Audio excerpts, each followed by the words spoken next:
Welcome to the Retrospection section, where we review old writing we were once proud of. I'm Max. I'm Rava. And we love to make fun of ourselves. In this episode, we will be roasting Book 2 of Max's Generation series. If you've been listening to our previous episodes, you witnessed us dragging the first novel, The Writers. This time, buckle up for the worst case of sequel syndrome the world has ever known, and witness Corinne become even more pedantic, abusive, and extra AF, as she and her pirate buddies battle enemies in Japan, cure a waterborne disease, get married, find a random baby floating in the sea, and magnetize a literal meteor out of the cosmos. Jeffy the Dark Lord returns in The Rangers. So I just have so many questions just from the summary. Well, I'm excited to read the meteor. I've only heard about the meteor. The meteor's legendary, but I've never witnessed it. I've never done anything worse than the meteor thing. And this is from 2008? Yes. 8. So about a decade ago was when this was written. First word, and the first thing I have marked, is the word Joel. And I don't know if you remember who Joel is. Those people who have been listening. Idea. He's the guy who saw the off switch on the robot. Oh yeah. Oh yeah.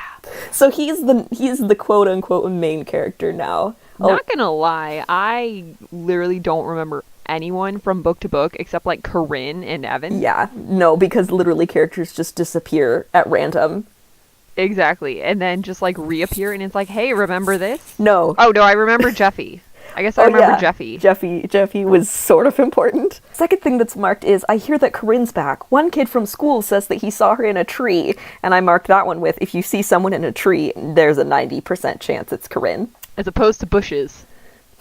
You're evolving. No, yeah, okay, so it's pretty, divided among, if you pop out of a bush, you're a new character, or, If you pop out of a tree, you're a returning character. Yeah. No, okay, it's really meta, though, because in either book 3 or book 4, someone pops out of a bush, but it's actually a character we know, just in disguise.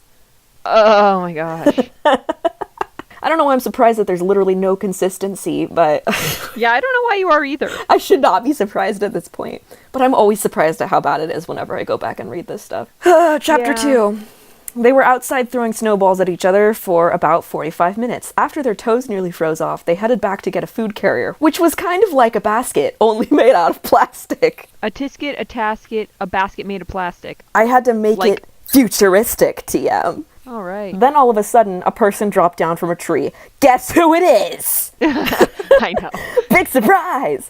Okay, so Corinne... Wait. What? You didn't highlight the best part of this. What? She looked about 18 and was dressed all in blue with a long blue coat and jeans. She had an orange dog with her. She drops out of a tree with a dog.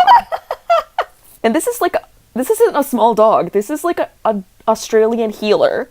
It's like a medium-sized dog. That's the thing. So she decides to help these two random kids. And they're like, oh man, we have no food at the writer headquarters where we're staying.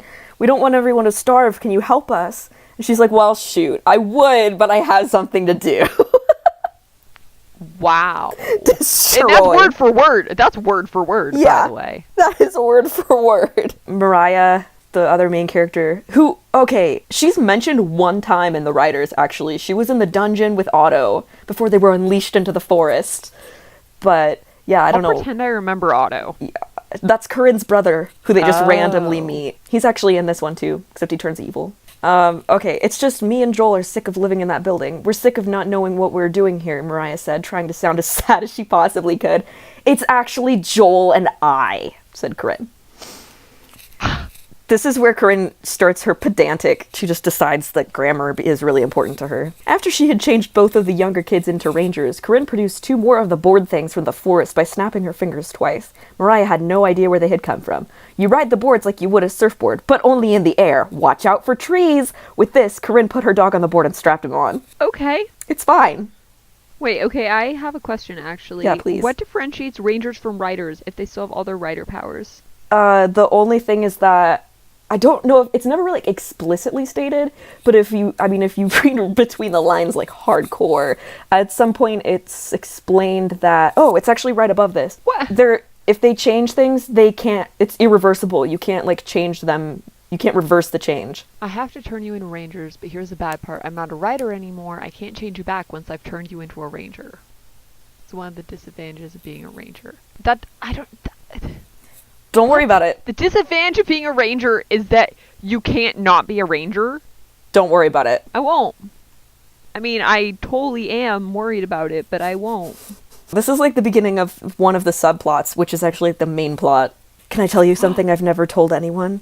I have some kind of thing going on. It's like a disease. I checked with the doctor at the ranger headquarters, and by his judgment, I have about 3 weeks to live, Corinne said sorrowfully. Is it tuberculosis? No! Amazingly! So, yeah, Corinne is yet again half dead. I don't think she's ever fully alive. No, she's not. At this point, she's just Nux from Mad Max. Yep. Just constantly I die, I whomped. live again. Corinne She's is just a war actually boy. a war boy. So I read this first, word out of the corner of my eye. Corinne flew almost blindly through the forest, but I read it as Corinne flew bitchily through the forest. Same.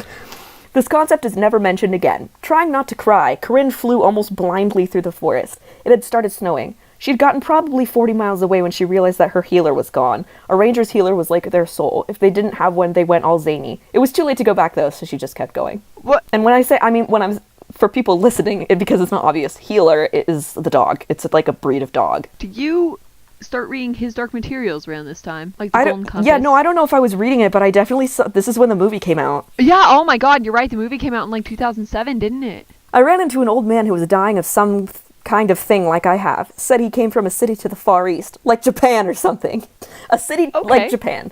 It was weird. I asked him what his name was and he said he couldn't remember, Corinne explained. Like you couldn't remember me, Adriana pointed out. Oh my gosh, you're right, Corinne said, realizing. Yeah, so Corinne's still dying. Wait a second. You skipped something.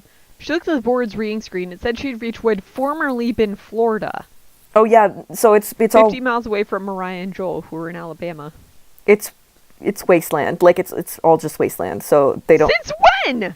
Since the first book. It's never explained. It's never mentioned! Yeah, it's never... Nothing is mentioned. There's basically just one huge big city, and the rest of the United States is... And pretty much... Well, no, the rest of the world's fine, but... It's like that stupid Tumblr post where they're like, oh, why is the rest of the world doing during all these dystopias focused in the US? Like, do you think they're coming to the Olympics again?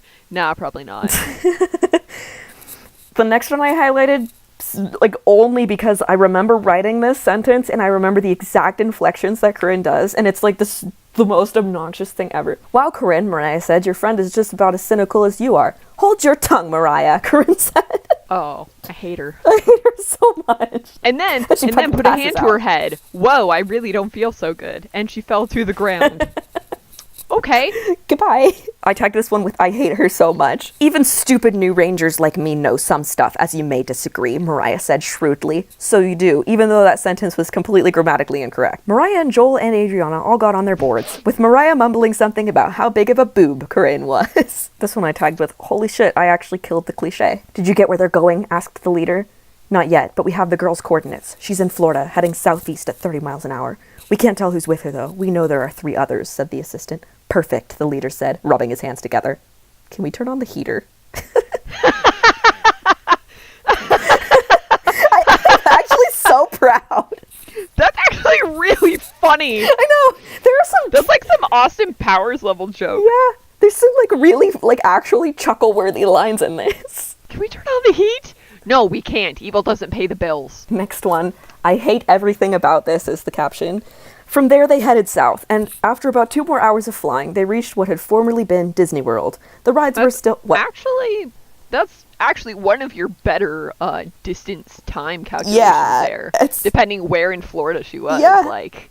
Anything is better than... It took 1 day to get from Sweden to Castaway Cay. By floating with the current, let me add. Not with... Like an unpowered like a vehicle. raft made out of wood. I'm still so mad about I'm not that. over it.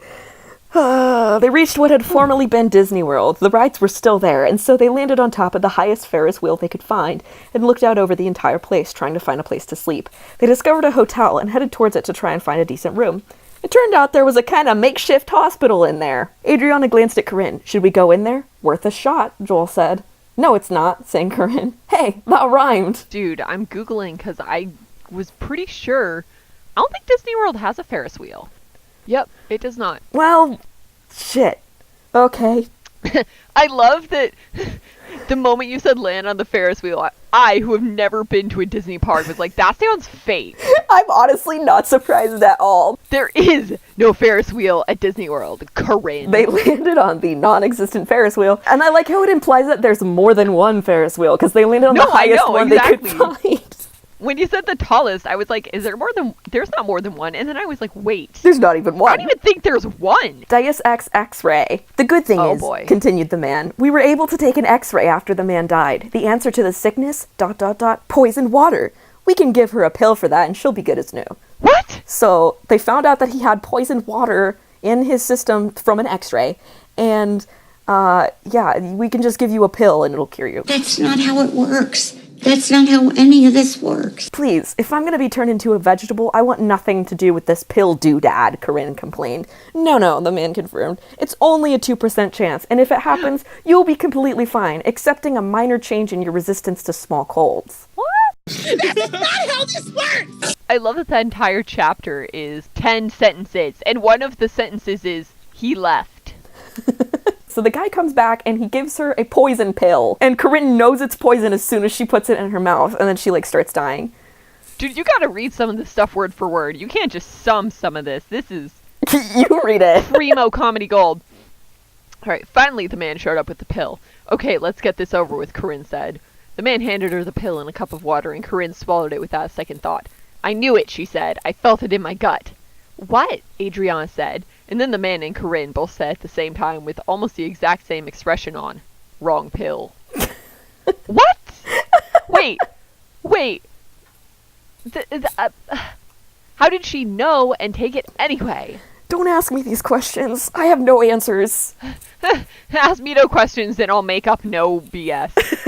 You gotta read this one too. I'm too embarrassed. Corinne closed her eyes. Don't do that, Adriana said. Do what? I'm really tired. Corinne opened her eyes again reluctantly. Stay up late, Corinne. It's New Year's Eve. You gotta stay up till 12 so you can watch the ball drop or else you're gonna miss it, Mariah burst out. Adriana mouthed. Good thinking. Okay, how much longer? Corinne asked. Only a little while, like 15 minutes, Mariah continued. Okay, good. I'm so tired. I know, Adriana said. Then she realized that the man was still standing there. Go away, she told him. He nodded. I'm sorry. Why is he sorry? Jeffy paid him to poison Corinne. Although I don't know how they know that, how does Jeffy know she's there? Oh, this one's also supposed to go be shipped to a vet's office to put some animal down. There's no way to reverse it except to give her the correct pill, which we don't actually have. Wait! So the correct pill would have cured the other thing, but it also cures this? So you need to just give her water of life pill. It's literally made out of fish too. That's explained later. Oh my god. This is so cringeworthy. I mean, no, okay, that's a thing. Fish oil pills are a thing. But they don't do that. They don't do that. That's not how medicine works. The next one says that's not how swallowing works. Corinne, she said. What? I need you to do something for me, Amber said. What? Not swallow another pill, I hope. Actually, just open wide, said Amber. Oh, actually, just open wide, said Amber. Okay. Corinne obeyed and opened her mouth. Amber dropped the pill in, and it was all over. Yuck, said Corinne, feeling the immediate effect. This tastes disgusting. What is it? It's a water poison cure. It says on the box. It's supposed to be made out of fish, but I think it's made out of puke. By the way, it's good to see you, Amber answered. Yeah, where did Amber come from? Oh, they call her, and she's in the area on her pirate ship, and so she comes. Random British girl on her pirate ship appears in post-apocalyptic, apparently, Florida. On top of the Disney World Ferris wheel. Hold on. No, they're in a hotel now. I have so many questions about that. First of all, she dropped the pill in. Just goes straight down to her esophagus. To her stomach. Just goes straight down to her stomach and immediately works. How can Corinne taste it? This tastes disgusting, she says, as it falls straight through her system into her stomach, unhindered. There's no explaining this. It's all bullshit. Yeah. What? Wait, no. I just made accidental sense of this idiocy. No. It's made out of fish, and it's a water poison cure because fish filter toxins in the water. Sure. Yeah, that sounds... I don't think they actually do that. I think toxins in the water kill them, but, I'll go with it. Sure, yeah. I mean, whatever's gonna help you sleep at night. This will not help me sleep at night. I'm never gonna sleep again. Get wrecked is what this one's tagged as. Did you know, Corinne began, I changed my healer so he can talk to me. He's not very nice. I still have to teach him his manners. How? Mariah said jokingly. You don't even have manners. And then, ahem, said Corinne's healer. Don't I get any food? They meet some girl named Juniper Swift. Nice name. I have a dog named Jupiter. Juniper and Jupiter. I gotta remember that so I don't get confused, Corinne said, pretending to be confused. Oh, see, there's another part where they talk about the name right below the last one. Oh, really? Be quiet, Jupiter, Corinne shushed the healer. Oh, yeah. I have a ship in my nautical squadron called the Jupiter. Why'd you name the dog that? Amber said, smiling. Well, 2 reasons. Mickey Mouse's dog's name was Pluto, so I wanted to name my dog a planet. That part I decided while we were in Disney World. The other reason is that he was so fat as a puppy, and Jupiter is really fat, too. I don't know if Jupiter's fat. It's just big. It's just a big planet. Body positivity. Technically, the planet is totally height-weight proportionate, seeing as it's a perfect sphere.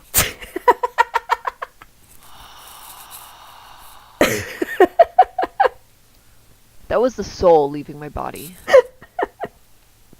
Oh, my soul left me long ago. Where'd you come from? Where'd you go? Where did you come from? Cotton that soul.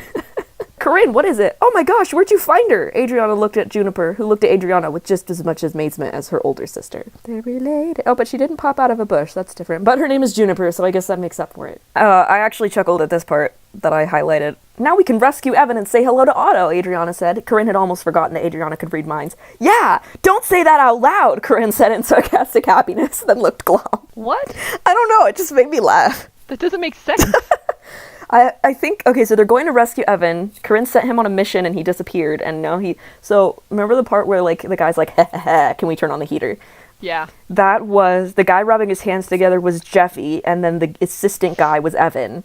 But Okay. that never becomes obvious. I don't know where Otto is. Probably explained, but I don't know where. It's probably not, to be honest.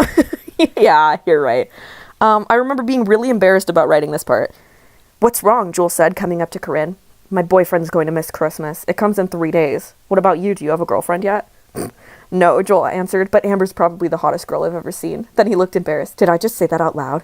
Amber walked up to him. You sure did, my friend. You aren't so bad looking yourself. Amber, started Corinne. Belay that, Amber said, getting closer to Joel. Corinne threw her hands up in the air. Belay, belay, belay, belay, belay, she said with a look of fake annoyance. Belay the fact that I got a boyfriend 3 years before you did, Amber Agostini. But Amber and Joel were already kissing. I don't think I have a response to that. I don't either. Just empty air and static.